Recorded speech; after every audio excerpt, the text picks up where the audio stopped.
Hey there, welcome back into the Bulldog Blitz. I'm Mark Minner. We are joined by Erick Brown. Matt Vacklin's not with us today, but Erick is from the Dawgnet, and we are delighted to have you, Erick. So great to be back. Let's talk about, obviously, exciting times for men's basketball and women's basketball, too. We've been waiting a long time for this.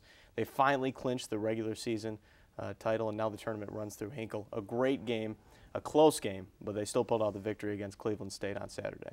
Oh yeah, that was an enormous win against Cleveland State. Obviously, the Vikings have been playing extremely well as of late, and it was just a real nail biter down the end there. It looked as if we started to pull away there, gained a 10-point lead, but then they started hitting a couple threes, strung some points together, and actually had a 2-point lead with about a minute left, and we managed to get an offensive rebound, huge offensive rebound from Ron Norrid, and took the lead, and luckily we pulled away with the win. Obviously, there was room for improvement, and the free throw shooting was absolutely atrocious that game. Shot 42% from the line, had 16 turnovers, and Cleveland State shot around 42% from three. So there's some things that we can improve on, but we did play a great defensive game, and getting a win over a team of Cleveland State's caliber is just good to see. Now with the win, as I said, the tournament runs through Hinkle now, important because we didn't know. If we lost that game, it could have run through Green Bay, and that would have been a challenge for the Bulldogs. Now it's back home, so what does that do for the team? It's just a huge advantage to have the tournament at your home court. You don't have to worry about traveling, wearing people out with that flight to Green Bay is obviously has a drain on the players there, and obviously shooting on your own courts all week and playing at home is just a huge advantage. Obviously, you don't want to go play on the road because it's just a lot tougher to lose. I mean, they're going to have all their crowd there, and it's just good to be able to play the semifinal and hopefully the final here at Hinkle with our fans supporting us. Now, we have suffered a couple losses, Loyola, Green Bay, Milwaukee. What are some teams that you're looking out for that carrying some momentum into this tournament?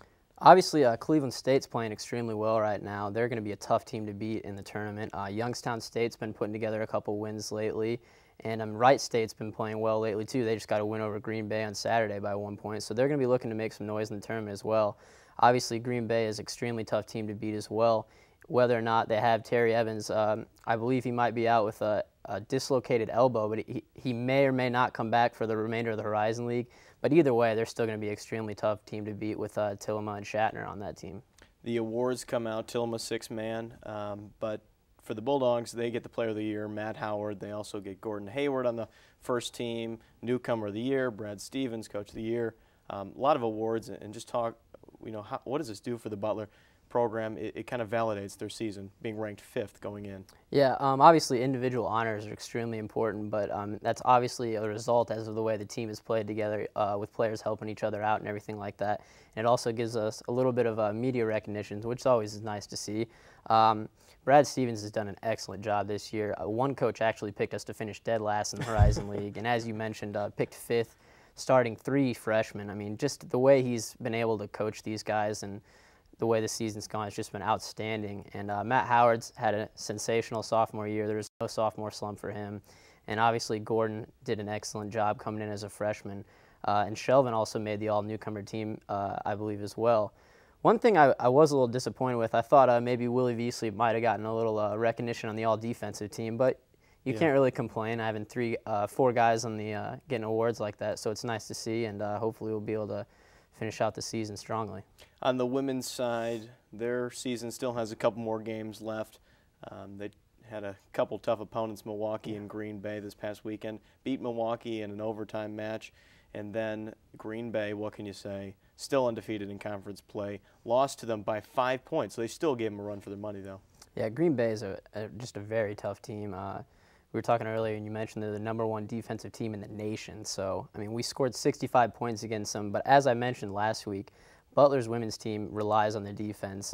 When they give up 60 points, they're tough to beat. And when they give up less than 50 points, they haven't lost a game yet. So giving up 69 points against a good Green Bay team, it's just tough to overcome something like that. And especially when you get yourself into a 17-point deficit, it's really tough to come back and beat a good team like that. But there's still the conference tournament to look forward to, so hopefully we'll be able to rebound and play well in that. We talk a lot about basketball, but actually the men's baseball season is getting underway right now. They scored an early victory against Marion. I know Coach Farley's optimistic right now. They were injury-plagued last season. Let's talk a little bit about their upcoming season. Well, they've got a really tough non-conference schedule. Obviously, they're they're heading to UNLV for a weekend this weekend, so that'll be interesting to see how they do with the traveling there and the bigger schools. But they're returning 11 seniors, so we got a little bit of experience under our belt. So hopefully the seniors will be able to coach the younger guys into playing well, and hopefully we'll be able to mesh as a team. It should be exciting to see. We're picked to finish 7th in the conference, I believe, but hopefully the seniors will come out with something to prove their last shot here at playing well in the conference. So it should be pretty exciting. Well, great job filling in, and even though we didn't have Matt today, I think you did a great job. So. Thanks. All right, we'll be back with more of the Bulldog Blitz right after the break. Stay tuned.